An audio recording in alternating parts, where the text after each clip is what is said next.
আসসালামু আলাইকুম ওয়া রাহমাতুল্লাহি ওয়া বারাকাতুহু। স্বাগত জানাচ্ছি ৩৬ নিউজের রমাদানুল মুবারক উপলক্ষে বিশেষ আয়োজন ফাদায়েল ও মাসাইল রমাদানে।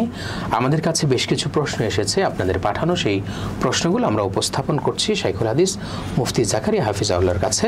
শেখ, আমাদের কাছে একটি প্রশ্ন এসেছে যে গোসলের সময় অনিচ্ছাকৃত যদি কারো মুখে পানি ঢুকে যায়, গলায় পানি ঢুকে যায়, সে যদি পানিটি গিলে ফেলে কোনো কারণে, তাহলে তার রোজার হুকুম কি হবে? ইসলামের বিষয়ে কি বলে? নাহমাদুহু ওয়া নুসাল্লি আলা রাসূলিহিল কারীম, আম্মা বাদ। গোসলের সময় বা অন্য যে কোনো সময় যদি গলায় পানি চলে যায় আর সেটা যদি গিলে ফেলে, তাহলে কী হয়ে যাবে? রোজা ভেঙে যাবে। রোজার মধ্যে কোনো ছাড় হবে না। রোজা ভুলবশত বা অনিচ্ছায় ঢুকে গেলে রোজা ভেঙে যাবে। রোজার কথা মনে আছে, অনেক সময় দেশ গ্রামে এমন হয়, যখন পানিতে ডুব দিয়ে গোসল করে, অনেক সময় এটা হয়। মানে রোজা মনে আছে, ওই অবস্থায় যদি গিলে ফেলে তাহলে রোজা ভেঙে যাবে। অনেক সময় সাঁতার কাটতে যায় বা অন্য কোনো ইয়ে করতে যায়, ওই সময় কি করে?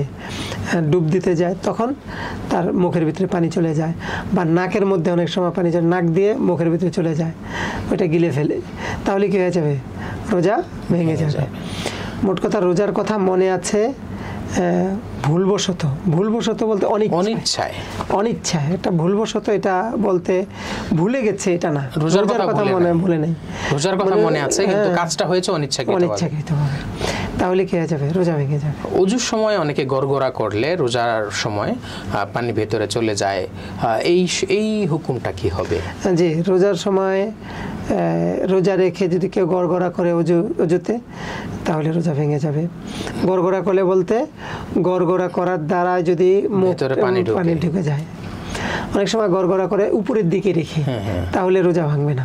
রোজা অবস্থায় গড়গড়া না করা কি কোনো বিধান আছে? জি, হাদিসের মধ্যে আসছে, বালিগ ফিল মাজমাজাতি ওয়াল ইস্তিনশাক, তোমরা গড়গড়া এবং ওযু করার সময় কুলি করাটা এবং নাকে পানি দেওয়াটা একটু ভালোভাবে করো, অর্থাৎ যতটুকু সম্ভব এতটুকুর মধ্যে একটু বেশি করে করো। কিন্তু যদি রোজাদার না হও, রোজাদার হলে এটা করবে না। তো গড়গড়া করার যে বিষয়টা আছে, যে একেবারে গলার ভিতর নিয়ে গড়গড়া করা, এটা করবে না। আর যদি গলার ভিতর না নিয়ে এমনি উপরে ভাবে করে, তাহলে কোনো সমস্যা হবে না, যেটা গলার ভিতরে যায় না। মোট কথা হলো, গলার ভিতরে পানি চলে গেলে রোজা ভেঙে যাবে। যে কোনো অবস্থায় হোক, অজু হোক, গোসল হোক, বা অন্য যে কোনোভাবেই হোক, গলার ভিতরে কোনো কিছু খাবার দাবার, পানি, ধূম যেগুলো ঢুকে আর কি, ওগুলো ইচ্ছাকৃতভাবে নিলে কি হয়ে যাবে? রোজা ভেঙে যাবে। মনে থাকুক, মনে থেকে, মানে অনিচ্ছায় যদি হয়। অনেক ধন্যবাদ এত সুন্দরভাবে আমাদের কাছে বিষয়টি উপস্থাপন করার জন্য। আশা করি আমাদের দর্শকরাও বুঝতে পেরেছে বিষয়টি। দর্শক, কথা হবে আগামী পর্বে। ভালো থাকবেন, ৩৬ নিউজের সঙ্গে থাকবেন।